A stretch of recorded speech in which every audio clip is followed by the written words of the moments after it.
Previously on Rome, rise and fall of an empire. Rome's defeat by the Germanic tribes in 9 AD shatters the illusion of Roman moral superiority. What Rome calls civilization, her neighbors call tyranny. It's a lesson Rome seems doomed to repeat. Now, in the 1st century AD, Rome's forces find themselves in a legendary land which still lies beyond her reach. Britannia. Shrouded in dense forests and inhabited by strange savages, it fascinates and terrifies the Romans.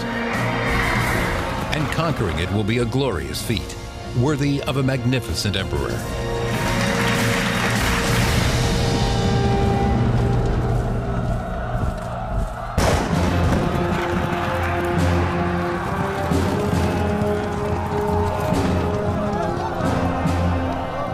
For 6 centuries, the Roman Empire bends the ancient world to its will. By the 4th decade AD, it stretches from the sands of Arabia to the rocky coast of the North Sea. In every corner, it seduces its enemies with trade and luxury, all backed by the iron fist of the most disciplined army ever known to man. The Romans like to think of themselves as bringing civilization to other places. They were proud of the fact that they were governing well. They believed that Jupiter gave them this power. Governing is their real strength. Romans believe that this godly power is vested in the emperor, but not all emperors are divine. In 41 AD, the excesses of Emperor Caligula shake Rome to its core. Caligula was a spoiled brat. He may also have had mental illness. We hear the stories about his naming his horse a consul, for example.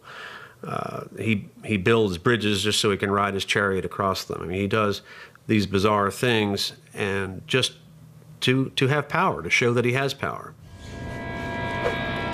Significant numbers of those people very close to him began to feel that they were just in danger, that the emperor was too unstable, too paranoid, and probably just plain too crazy. Members of the elite militia, known as the Praetorian Guard, decide that Caligula must go before he turns on them. They make their move as the emperor returns from an afternoon of gambling.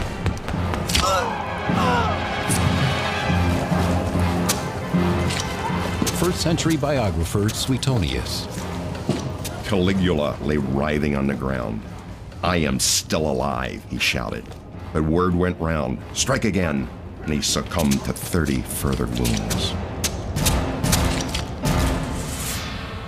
It was a really crucial moment that revealed the military underpinnings of an emperor's power for the first time in a very raw and obvious fashion. The Praetorians will choose their own man as the new emperor. Behind a curtain, they find their candidate cowering, Caligula's uncle, Claudius. Here is someone who will be easy to control, a puppet to be manipulated. He drooled, he stammered, he twitched. Perhaps the only reason he survived was simply because nobody took him seriously. Nobody saw him as a possible candidate. Confident in their choice, the Guard proclaims Claudius leader of the greatest empire on earth. The senior members of his household when he was growing up had chosen not to give him significant administrative or military experience. Almost all other young men in the imperial house were thrust very rapidly into public positions.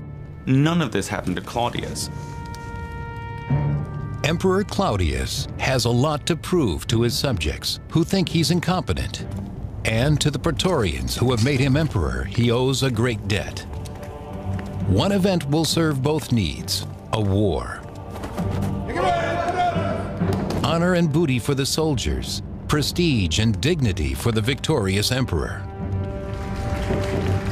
An active conquest of some area, an active military adventure, will always be preferred economically for the Roman soldier.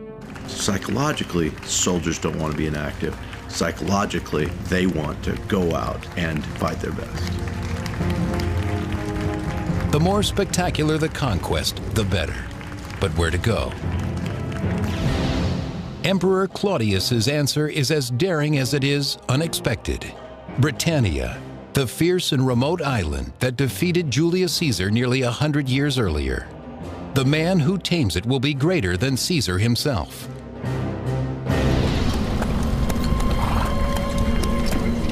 To lead the expedition, Claudius chooses Plautius, a distinguished senator and well-established commander. He leads 4 legions into a strange land, haunted with a dangerous history. The troops are edgy and afraid. This kind of fear of the unknown, I think, cannot be minimalized in this type of an engagement. There was this real fear that maybe some first century weapon of mass destruction was going to be on the other side of the channel. Dark rumors fly about the fearsome magic of the Druids, the priests of Britannia's pervasive and secretive religion. Classical sage Pliny the Elder. Britannia is fascinated by magic. The monstrous Druid cult professes that to murder a man is an act of the greatest devoutness, and to eat his flesh, most beneficial. Evidence of human sacrifice fills the soldiers with disgust and leads Emperor Claudius to ban Druidism.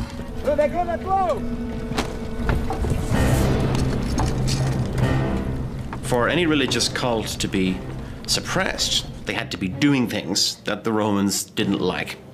One of those things would be human sacrifice, which the Druids are accused of doing, and they may well have been involved in.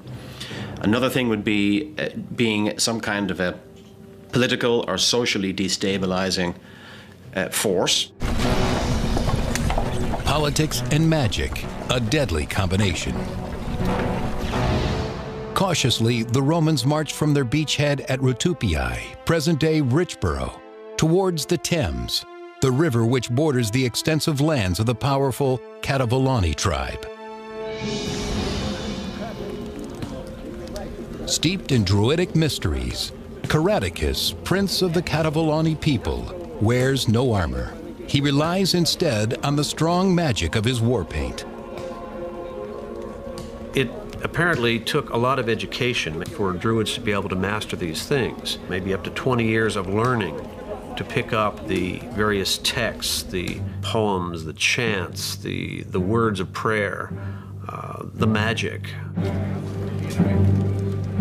The Druid priests are ringleaders of rebellion against the Romans. They pass freely from one tribe to the next, spreading intelligence of the enemy and gathering new recruits. Druids are not only middlemen between the people and the gods, but as judges, as leaders, they were individuals to be reckoned with.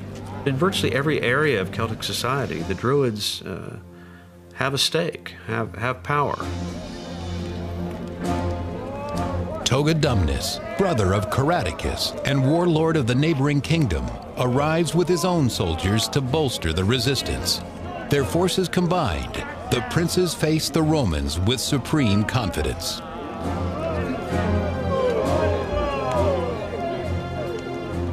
The British hadn't been conquered the last time the Romans had come over. And of course, they were fighting on their home turf and knew the territory, and they had had some experience of observing the Romans in action. So for all these reasons, they may have felt some confidence in being able to destroy the Roman forces when they arrived. Wales had the harshest of terrain, and it also had the fewest people. But there were people who were more warlike than some of the others.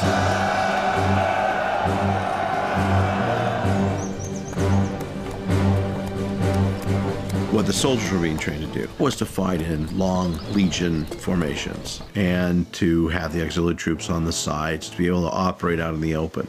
And this worked. It worked in North Africa, it worked in the Middle East, it worked in Gaul. It worked less well in Germany, and it certainly didn't work at all in Britain. 3rd century historian Dio. The barbarians took refuge in the swamps and the forests, hoping to wear out the invaders in fruitless effort. They knew where the firm ground and the easy passages in this region were to be found. The Roman attempts to follow them were not so successful. If you're fighting the Romans, it seems to me that the initial British strategy was really quite a good one. They allowed the Romans to land unopposed, and I guess the plan was to draw them in and then take them out when they were trapped inland, further inland, and they couldn't escape. When the British strike, it is with guile and savagery.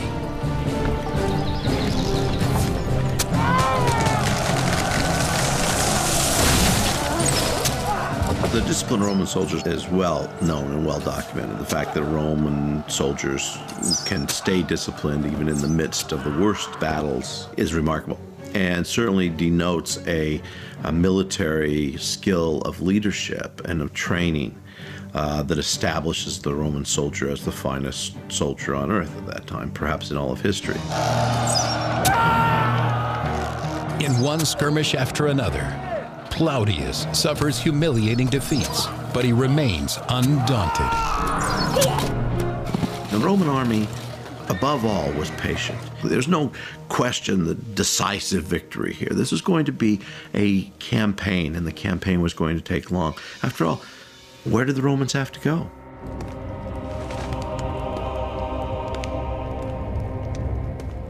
Back in Rome, Emperor Claudius preens and prepares for his own invasion of Britain.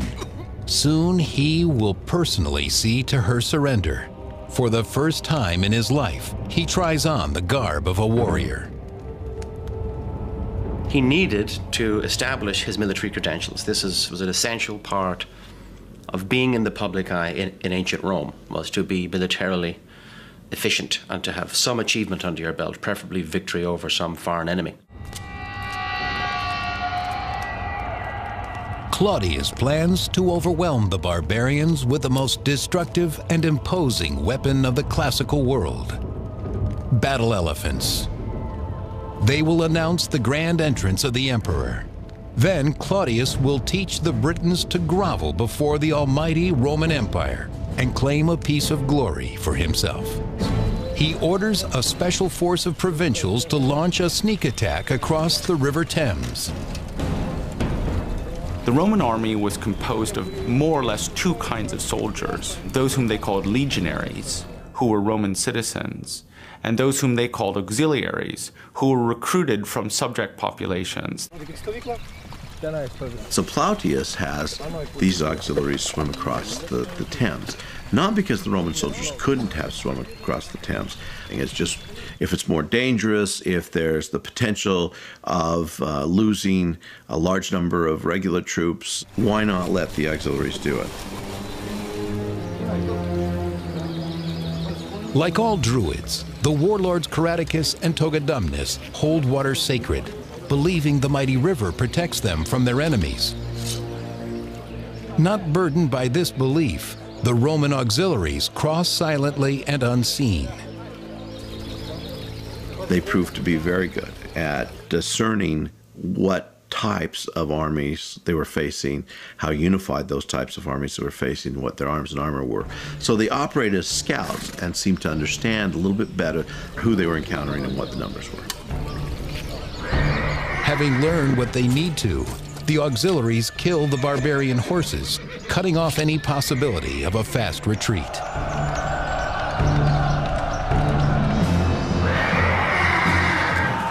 Only now does Plautius send in his full force to attack the Cativoloni.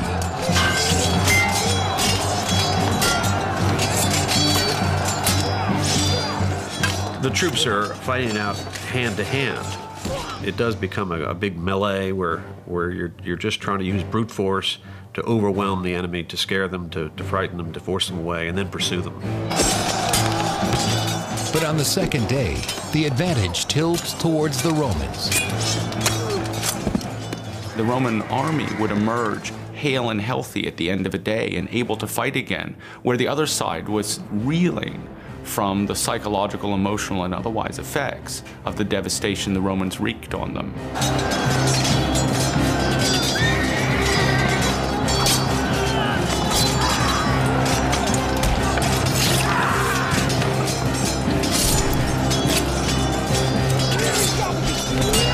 In the ensuing slaughter, Togodumnus is mortally wounded. Stricken, the survivors vanish into the swamps.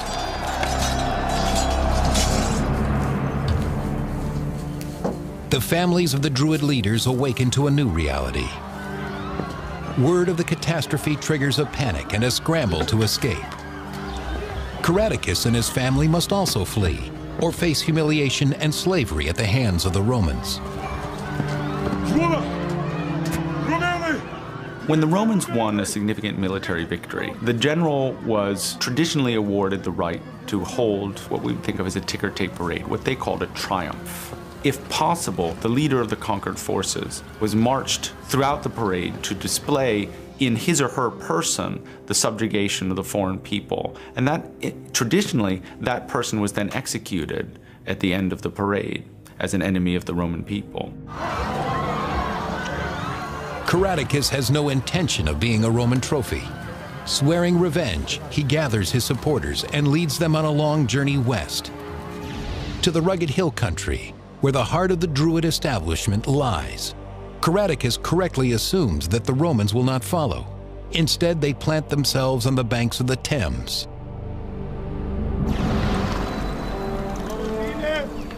Third-century historian Dio. Because of the troubles he had encountered on the Thames, Plautius became afraid. Instead of advancing any further, he proceeded to guard what he had already won and sent for Claudius. But is it really fear that stops Plautius, or politics? I doubt a man of experience and ability of Plautius would have been daunted too much by a river like the Thames. It seems more likely to me that he was given orders that at a suitable point, once a certain beachhead had been established, once there was a certain hinterland that the Romans could operate in, that the emperor be summoned, that he should show up in person to establish that military credibility which he so badly needed. Emperor Claudius attempts to sail to Britannia. His ship is nearly lost off the Spanish coast, and he must march instead through Gaul to Gosariacum, present-day Boulogne, before finally crossing the Channel. It is late in the campaigning season by the time he arrives.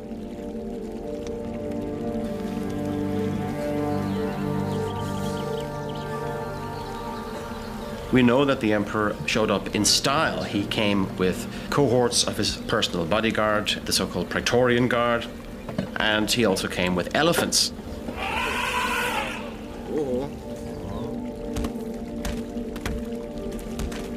Which is something, obviously, it's not an animal native to Britain or anywhere in Western Europe, so by showing up with elephants, he was really announcing his presence. And then he supervised, probably from a safe distance in the rear, the capture of various towns and cities.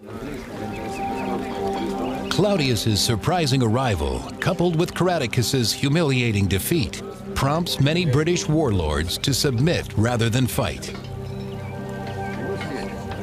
We modern people have our own idea of freedom. That's part of our makeup.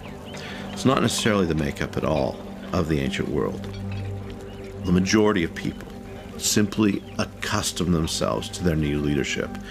The taxes they were paying to leader A, they would now pay to leader B, and it didn't matter much. If they could cut down on any violence that could be made against them by an army, principally that army not being allowed to rape or pillage or destroy their lands, by acquiescence they would.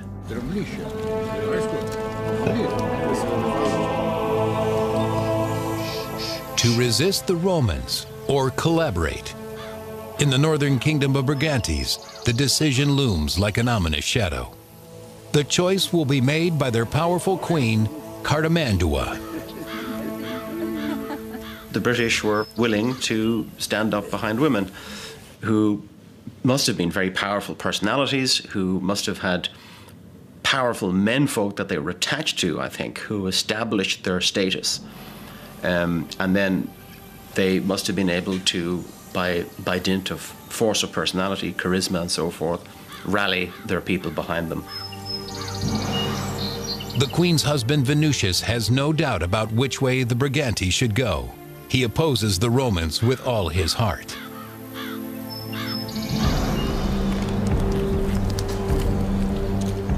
In the area that will become known as Wales, there is no indecision either. Here, Britain's fiercest warlords cleave to the old ways and vehemently reject imperial domination. The Druids call upon their gods to drive the Romans from their shores. In their hour of need, they perform their greatest mystery, the sacrifice of a living man. The exiled Caradocus becomes their righteous agent. His passion ignites the resistance.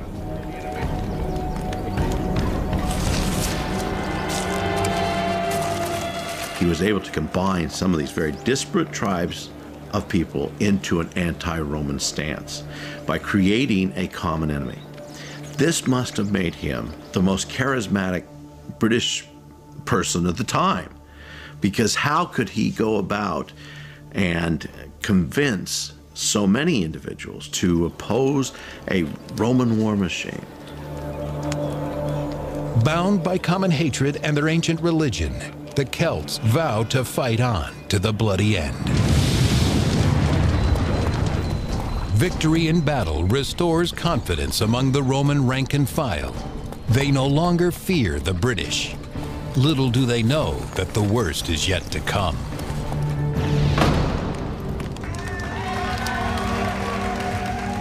After only 16 days in Britain, Claudius returns home. In total, he has been gone just 6 months. But in terms of status, he is light years away from where he started. He is a conqueror.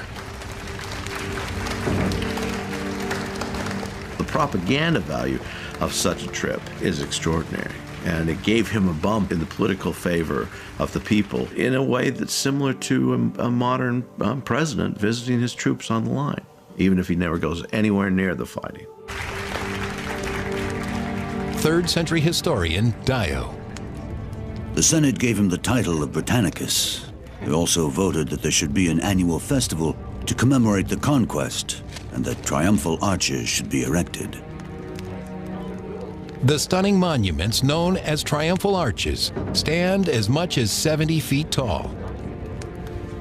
He gets a triumphal arch with an inscription commemorating his achievements in conquering Britain. That's to say, a permanent monument in the city of Rome with his name on it that marks Claudius as a great general and a great conqueror.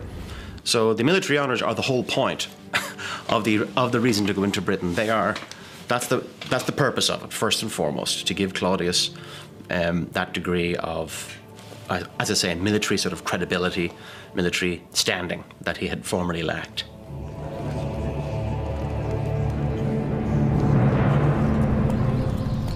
To Plautius, whom the emperor leaves behind as governor of Britannia, the celebration must seem premature. Anytime the Romans step outside their zone of safety, they become targets of well-orchestrated guerrilla attacks, inspired by Caradocus, the rebel leader.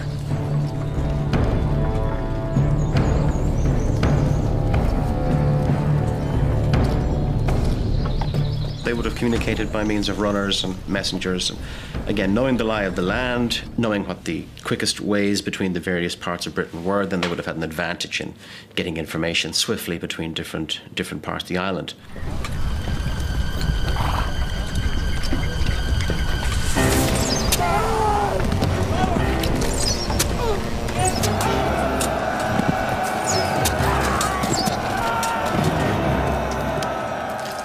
Some of the greatest ambushes in history have come from simple logs being rolled down or stones being rolled down onto soldiers below from the mountain above. So here's the Roman. He has his conventional spear, he has his short sword, he's used to close fighting, and suddenly he's having rocks pelted on him, he's having spears thrown at him, he's having axes thrown at him, he's having trees rolled down on him. All of these things take their toll.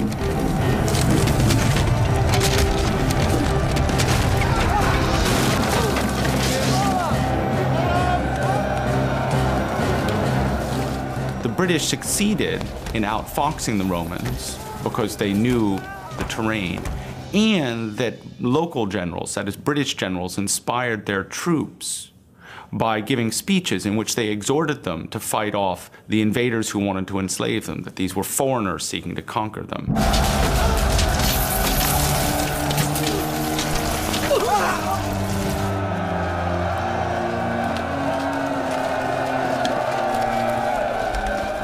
Caratacus was very effective at fighting what we call a guerrilla warfare. The Romans probably called it terrorism or insurgency, but he would have called it resistance, and this was fairly effective.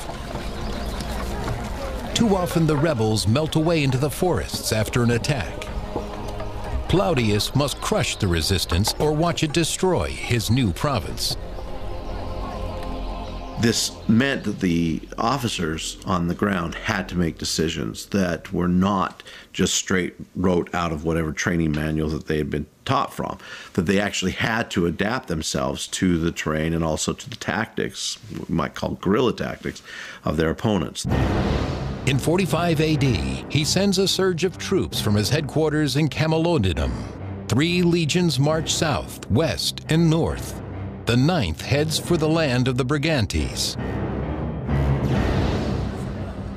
The courageous Brigantes control the North Country, an important buffer from other barbarians. For the Roman ambassador, the cooperation of Queen Cartimandua is key. You're trying to divide and conquer. You're trying to separate and isolate individual groups, subdue them, and having friends on the home fields is a big advantage. Cartimandua accepts the imperial offer. After all, with a legion on her doorstep, her options are limited.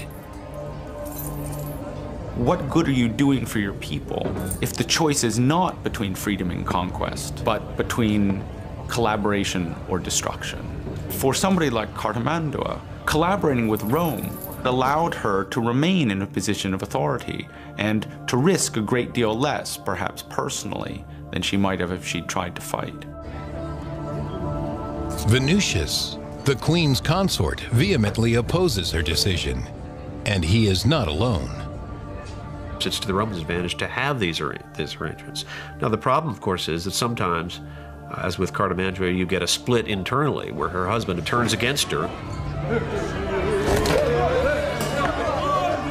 Venutius chafes on his short leash, but for now, he suffers the queen's will.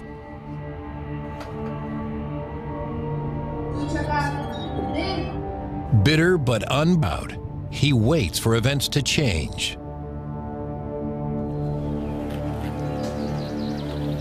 The Romans roll across the country, subduing one village after another. The main thing for the Roman governor, particularly in a province that has just been established, is maintaining stability.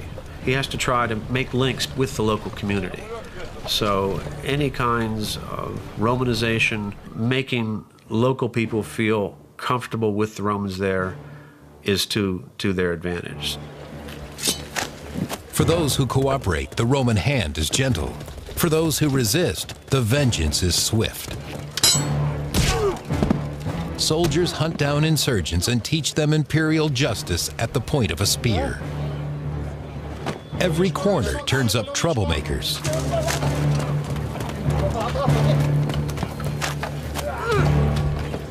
But the legionaries find potential converts too. Slowly but surely, they expand Rome's domain, winning hearts and minds as they go. In the arena of Roman politics, General Plautius is a hero. 4 years after the invasion, a grateful Claudius calls him home. He brings along his British prisoners for the gladiator ring. 4 years is very standard for a person to be in command of a province or of an army like that, and then somebody else would come in. You don't want a person to be in command for too long in case the troops become too attached to their commander. And if that happens, they may get ideas that maybe this commander would make a good emperor.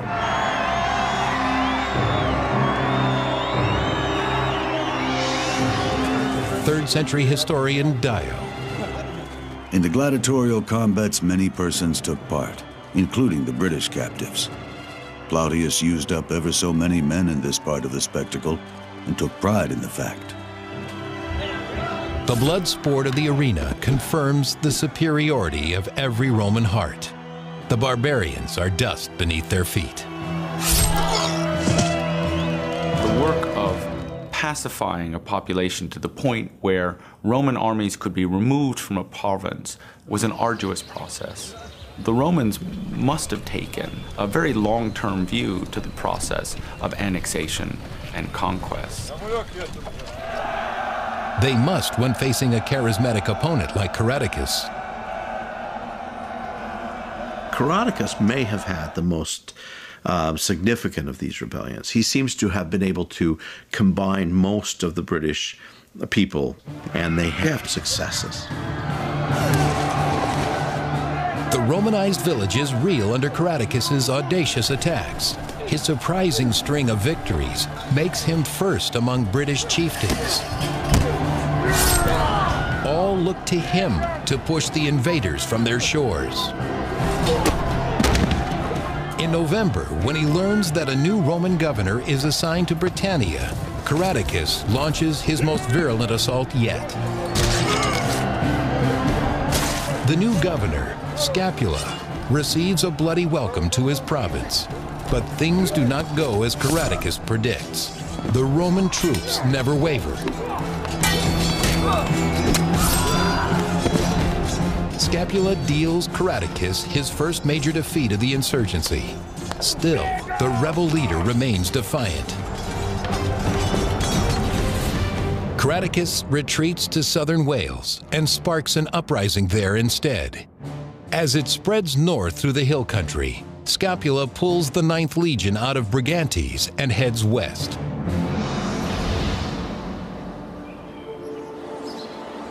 All he finds are women and children. The rebels have vanished like smoke into the hills. The Welsh Rebellion flourished as almost all rebellions in Wales will flourish down through the early modern period, simply because it's hard to get to the rebels.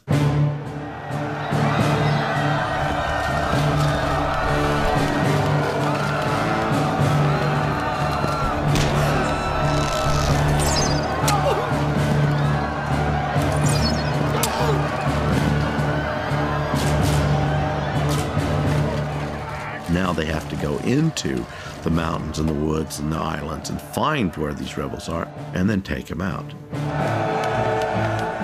It's actually not unlike the situation that American soldiers found themselves in popular histories of Vietnam, where the Americans found themselves fighting in jungle terrain, where the quality of their training elsewhere didn't prepare them for the ability of the enemy to melt into the background.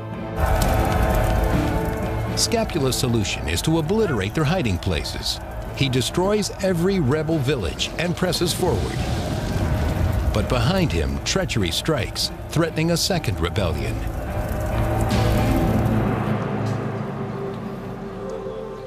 In the forest of the Brigantes, the Druids are gathering.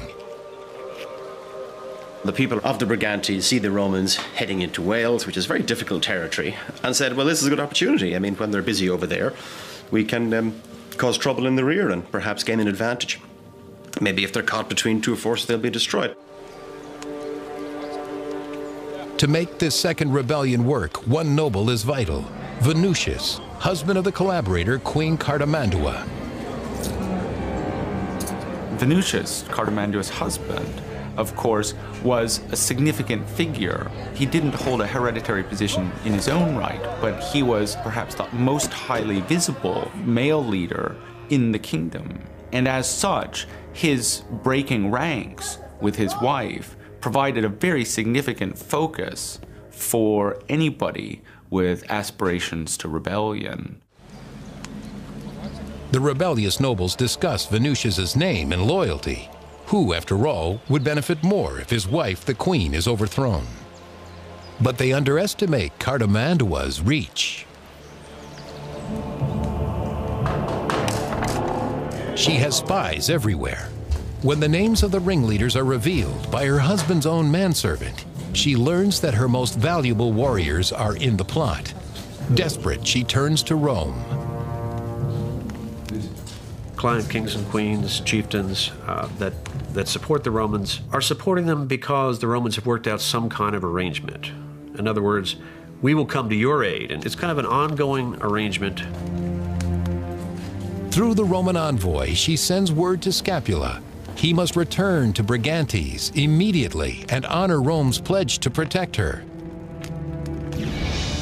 The timing couldn't be worse for Scapula. He has no choice but to pull out of Wales and march the 9th Legion back east to support the Queen. His departure creates an opening for Caradocus and the Welsh rebels.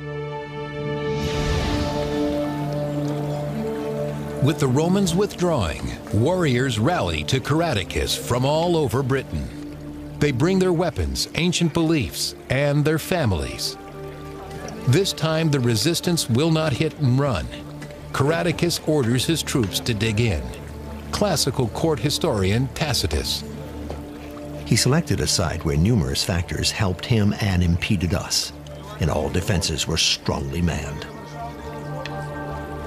And an entrenched defensive position like that gives a huge advantage to the defender, and he'd every reason to believe, perhaps on this occasion, given these circumstances, that he had chosen the ground and he had prepared the ground, maybe the Romans would falter. I think that Caradocus had a reasonable expectation that he could win. The last chance for British independence hangs on that fragile hope. Cartimandua, Rome's client queen in the north, demands that the empire defend her against her rebellious subjects. She and her followers barricade themselves in her stronghold, waiting for Roman general Scapula to rescue her. In short order, Scapula crushes her rebellious subjects and brings her the head of its leader. The royal consort Venutius is outraged. His sympathy for the resistance grows stronger.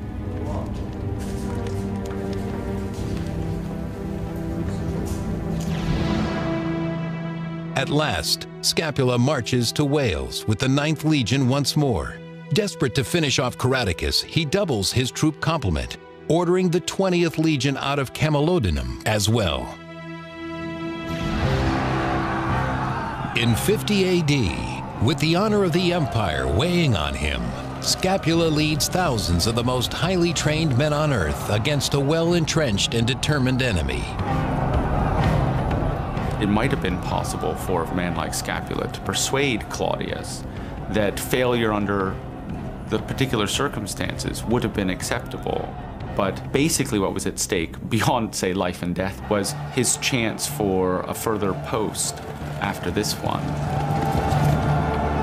Failure is not an option, but victory will not be easy.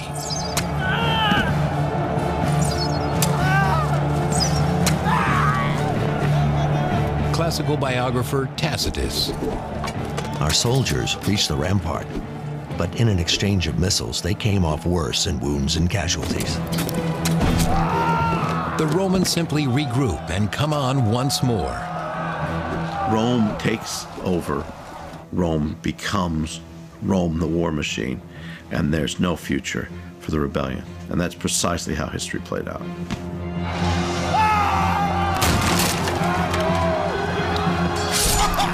So they really wanted to get to grips with the Britons and finally end this thing. And the vehemence and ferociousness of their assault was such that the Britons were overwhelmed. The luckiest have the good fortune of a quick death. The rest are soon captured. Humiliation, slavery, and ritual murder await the captives. To his horror, Caradocus realizes his wife and children are among them. Caradocus himself escapes. Remarkably, he flees all the way to the kingdom of Brigantes, even though their queen, Cartimandua, is a Roman collaborator. Cartimandua's husband, Venutius, is a known patriot and opposed Cartimandua's collaborationist policies with the Romans. I would suggest that Caradocus fled not to Cartimandua, but to Venutius, in the hope of perhaps gaining his support, maybe convincing Cartimandua to turn, finally. Cartimandua does not bend. She is Rome's creature. The queen trades Caradocus, the hero of the resistance, to cement her position as a friend of Rome. The betrayal disgusts her husband Venutius. Paraded through the streets of Rome, Caradocus and his family thrill the citizens. classical court historian Tacitus. The reputation of Caratacus had spread beyond the islands and through the neighboring provinces to Italy itself. These people were curious to see the man who had defied our power for so many years. Even at Rome, his name meant something. This was the symbol of their victory. You know, here's the enemy chieftain marching through our streets in submission. What normally happened to enemies of Rome was that they were brought into a prison and put into a pit and strangled. But in this instance, it didn't happen. Instead, Caratacus was led to Claudius sitting on a large raised sort of a tribunal or dais, and he gave a stirring speech. And if we believe Tacitus, the speech was about the need to resist domination, and that if he allows Caratacus to live, that he would be a living symbol of Claudius's clemency. To bestow mercy implies superiority, and above all else, that is how Romans see themselves, as superior.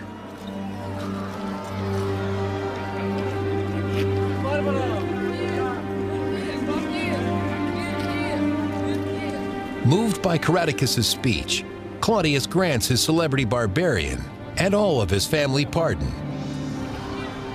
He was probably retired to a villa somewhere in the neighborhood of Rome, where he would have lived out his life in relative comfort, but of course lacking freedom. A golden cage. The assimilation of Caratacus is at last complete. The Romanization of Britain is not so smooth. Within a decade, the rebels rise again, this time with Venusius at their head. Even a century later, the northern border remains untamable. It never becomes fully Romanized. It's just too far away. And the Romans will eventually, of course, have to build Hadrian's Wall to keep out invaders from the north.